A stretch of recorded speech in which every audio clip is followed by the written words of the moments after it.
join us now in the holding area as the cars are getting ready to go out for the second race in the Speed Group F1000 Championship. And Alistair Bonson, you've been involved in sports car racing, a former sports car champion. What are these cars like to drive around this track? The first thing I noticed is how unbelievably quick they are. I mean, they're pretty forgiving to drive. I've driven some very quick cars.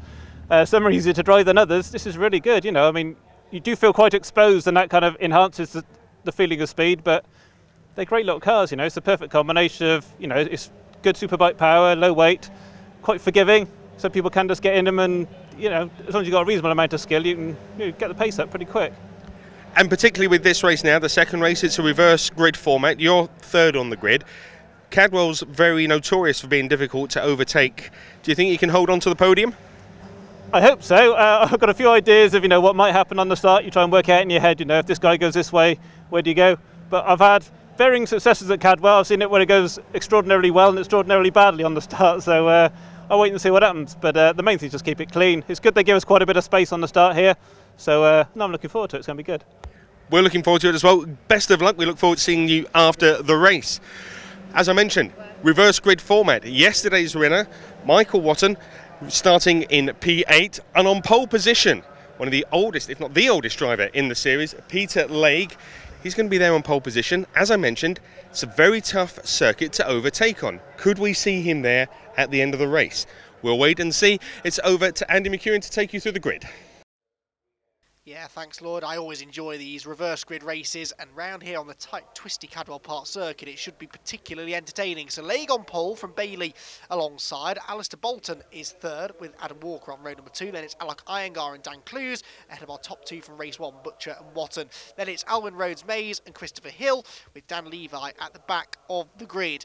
So can Peter Legge hang on at the front of the field? This is going to be a fascinating race. He'll be keen to make up for that unlucky spin that he had, missing the out-of-control Rob Bailey in race 1. Well, it's those two that line up together on the front row of the grid. Bailey gets a heap of wheel spin, and so I think Legge will at least hold on to the lead down towards turn number 1. Alok Iyengar on the inside there, trying to make it 3 wide for third and can't quite do it. And it's a fairly lacklustre start there from Michael Watton. He's already up the inside of Dan Clues in towards Charlie's. No, the door is closed in his face. Dan will be determined to keep his big championship rival behind him. Remember, they are tied on points for the championship lead coming into this race. Out of Charlie's, down the park straight they go, through the compression at the bottom of the hill. They then start the climb back up again, and it is going to be Legge that leads the way, but at the inside he's looking at Adam Walker for the race lead. Walker can't quite do it. What's going on behind? Clues there on the inside of Rob Bailey, who is slipping backwards. Rob Bailey, whose team did a great job to fix that car after a fairly substantial accident in practice on Friday evening, and they've done a really good job just to get the car back out there. Spinner up in front though. Oh, that was close, and that was that Adam Walker? There was one of the front runners there that lost it coming through Chris Curve. It wasn't Peter Legge, the race leader. Who was it? Was it Alistair Bolton or was it Rob Bailey? We'll have to wait and see. On board with Michael Watton though, as he heads up towards the bottom of the mountain for the first time, still chasing down Dan Clues. But Paul Butcher has got himself ahead of Clues off the start. Remember, Clues started ahead of Paul as a result of the reverse grid. So Legge leads the way. It's Alistair Bolton in second. Now these two are former RGB Championship contenders. They used to race together in the 750 Motor Club Championship, and here they are fighting for the race lead in F1000. And Legge is really having to get the elbows out now to try and keep his old rival behind. This lead group of cars though is getting tighter and tighter. 6 cars, absolutely nose to tail. Back on board with Clues, looking back at Watton then behind, trying to find a way through as they flash across the start finish line. Watton goes to the outside line, he's really late on the brakes. What a move that was. 2 places gained by Michael Watton, and it's on his 2 nearest rivals this weekend. Dan Clues and Paul Butcher both lose a position there to Michael Watton, and that was some serious commitment there, or still relatively cool tyres for Watton to go through past both of the drivers, arguably most likely to beat him in this race. Well, into the race lead has gone Alistair Bolton, not bad for a driver competing in his first ever race weekend in single-seaters, and he's doing it on old rubber to boot. Legge, unfortunately, is now slipping down the order rather. He's dropped down to 4th position, and he could drop further places before too much longer. Watton has gone through, and now frustratingly for Butcher and Clues. Oh, Oh, look at that sideways moment there for Peter Lake. That'll get the old heart going, won't it? And up the inside does indeed go Paul Butcher, and goes Dan Clues. And the point I was about to make is that they will be getting ever more frustrated at the fact that they were stuck behind Peter Lake and watching their big championship rival escaping up the road. So remember, whoever finishes higher up in this race between Watton and Clues will take the championship lead going on to the next rounds of the championship. So it is a significant race this for the two of them, and Watton is in front. I know it's early days in the championship, but nonetheless, if they can take the points, then it's well worth it. So Watton right on the tail of Iyengar now as they go out of the final turn, back along the pit straight once again, and it looks like he's going to try and challenge for second place now before too much longer. Across the line they go, the two blue cars absolutely as one, and look at the speed as they whip their way into the first corner. These F1000 cars really putting on quite a show. Back out onto the park straight they go, and Michael will be in the slipstream and looking for a way through potentially into second place here. Alok will defend the inside line. No, he doesn't. Leaves a gap, and through goes Michael Watton, and that was timely as well because Paul Butcher was starting to loom ever larger in his mirrors. So Butcher will be trying his best to get back on terms with him. Here's Adam Walker, the train driver, who unfortunately has not really been able to steam his way through the field, has he? He's been sort of mired in midfield arguably all weekend really. He finished the first race in 5th place, which by his fairly high standards this year was a bit of a disappointment really. Good to see him back to his Brands Hatch form where he was fighting for race victories. Of course got himself a pair of second place finishes for the season opener. Third place battle now then developing, but this battle for the race lead is developing as well. Alistair Bolton leading the way with Michael Watton breathing down his neck now. And Michael, the reigning champion, he's the reigning champion for a reason, because he's not only very good at putting on the sort of dominant performances that we saw in race 1 where he gets into the lead and checks out, he's equally good at carving his way through the field in these reverse grid races, and he's right on the tail of the leader now going towards Coppice Corner. We don't do much braking into this turn though, and so it was always going to be tough to make the move stick there, but he's shown his nose now, he's signalled his intent, and so how much longer can Bolton hang on? Back with Peter Lake now, who's had all sorts of dramas this weekend, which started off badly really, where he hit significant traffic on his drive up from the southeast of England to get to Cadwell Park.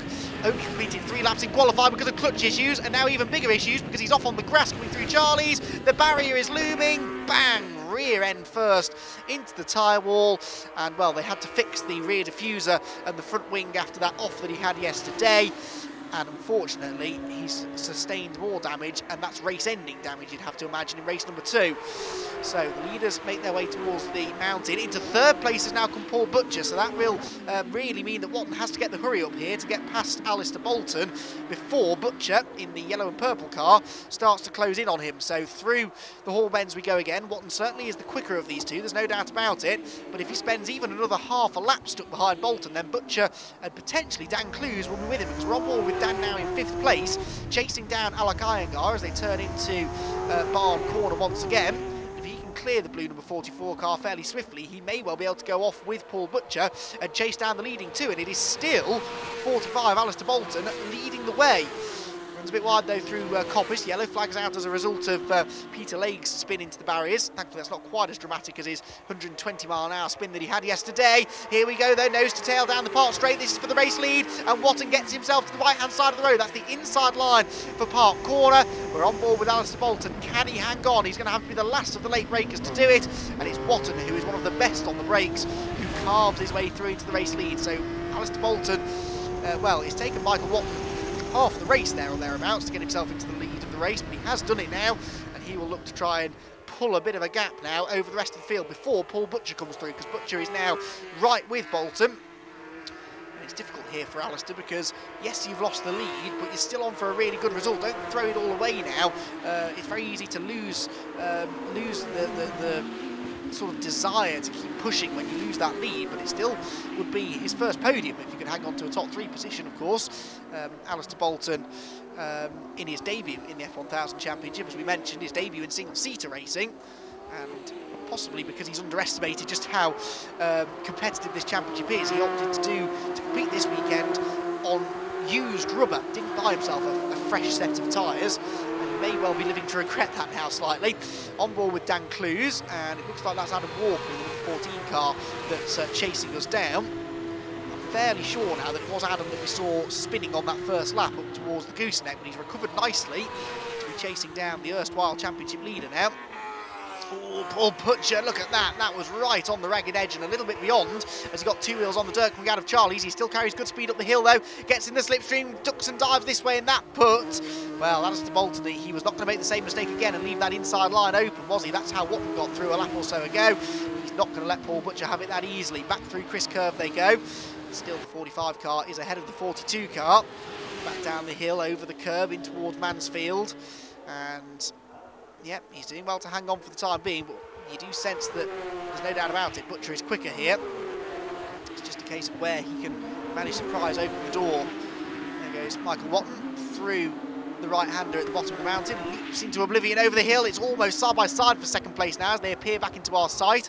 Alistair Bolton still tenaciously hanging on, but they've got a decent gap over Dan Clues at the moment, so you do almost wonder whether it might be worth Alistair maybe not letting Paul Butcher through, that's maybe the wrong term, but if Butcher were to get through now without costing them too much time, there's a chance that Bolton would then be able to keep a decent gap over the Clues and Walker battle behind, whereas if he keeps defending, it will hold them both up and allow the 2 cars behind to get ever closer. Butcher to the outside into Coppice though, what a move that was, and Bolton has to give way there, so Butcher goes through to second place around the outside of the first corner, but of course you can carry a bit more speed by taking the wide line in, because that is the traditional racing line. When you go in on a tight defensive line into any corner, you have to slow down more to make the apex, and that's what Bolton had to do there, and it cost him second place. So Butcher moves through, and you can see the momentum that lost the now third place man, Bolton, and it means that Clues and Walker are not that far behind him now.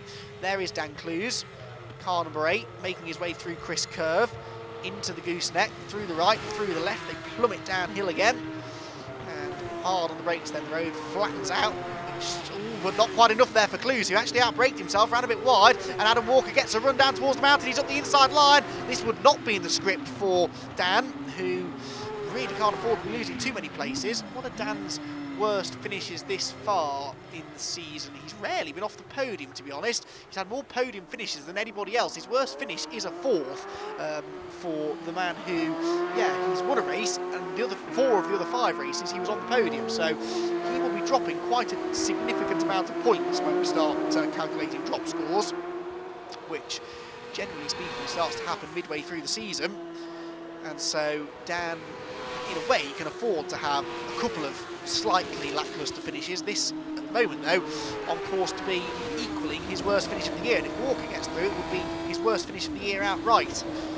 That's the stricken car there of Peter Legge, who has stood watching the sidelines, absolutely fine after that fairly hefty whack that he had with the tyre wall, but the car will need quite a lot of repair work for the next rounds of the championship at Rockingham at the end of June. Only a few weeks between rounds here in the summer for the F1000 Championship, and it's the full-length Rockingham circuit that they will be racing on next time out. A more different circuit to this you can't really imagine. This is tight, twisty, undulating, very, very technical indeed, and whilst the Rockingham circuit is very technical, it is wide open, it is fast, it is very flat indeed.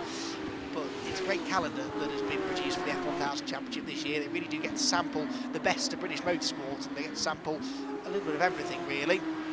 So Dan Clues running in 4th place, and really because he's so busy defending from Adam Walker, he's not taking huge chunks of time out of Alistair Bolton. If anything, Alistair's been a little bit quicker over the last few laps.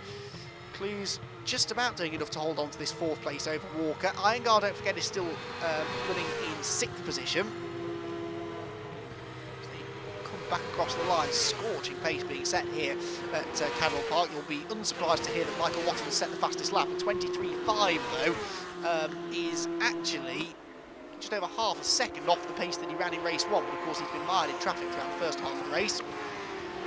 Back out of Park Corner, flashes past our camera position on the Park Straight, and you really do get a sense of the speed that these things are achieving at what is the fastest part of the circuit. Clues has just shaken free from Walker actually for the time being, so there's a possibility here that he could be able to start closing the gap to the 3rd place man. Indeed, I'd say that he is, and that happened as soon as he pulled the gap on Walker. So you see, the instant that he doesn't have to worry about defending, all of a sudden he's going a hell of a lot quicker than he was, and is probably on for one of his quickest laps of the race, and that will be enough potentially by the end of this lap to put him onto terms with the third place man. It would be a shame in a way to see Alistair Bolton robbed of a podium finish, but of course Dan Clues needs the points for the championship. He's already set to lose the championship lead, with Michael Watton scorching off into a race win, it would seem. The least that Clues needs out of this race is a podium. He certainly doesn't want to get assaulted by an aggressive Adam Walker there. He was really charging onto his gearbox in towards the hairpin.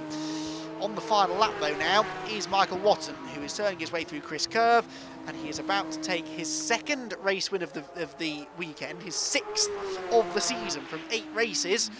This is more like it for Michael, who was determined to bounce back from that disappointing time last time out at Snetterton.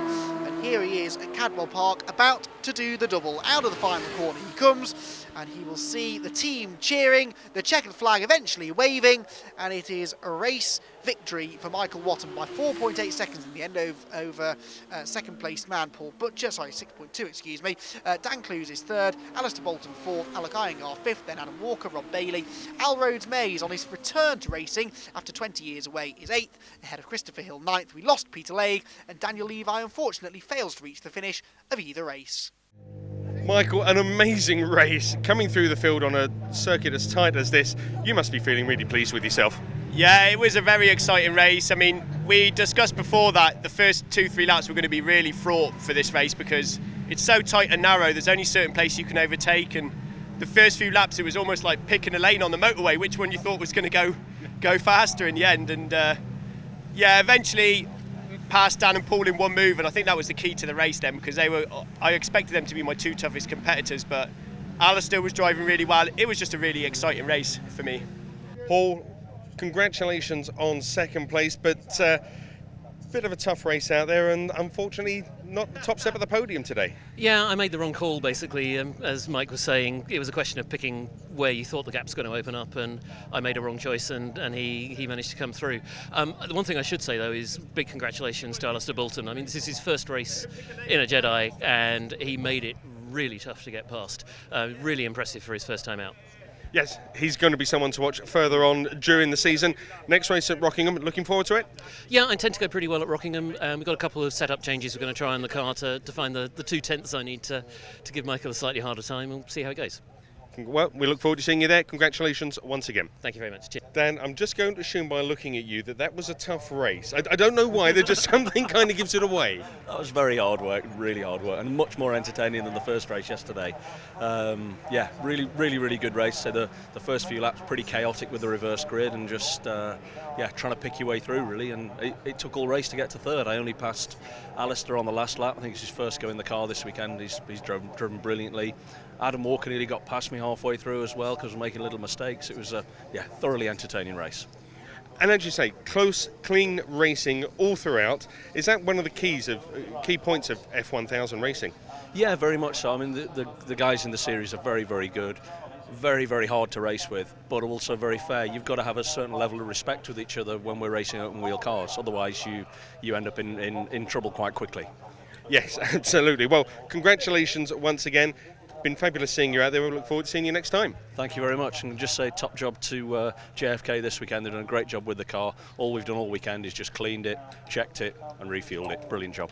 Brilliant. Thank you very much, Dan, and thank you very much for joining us. We hope you can join us next time where the racing action will take place at Rockingham.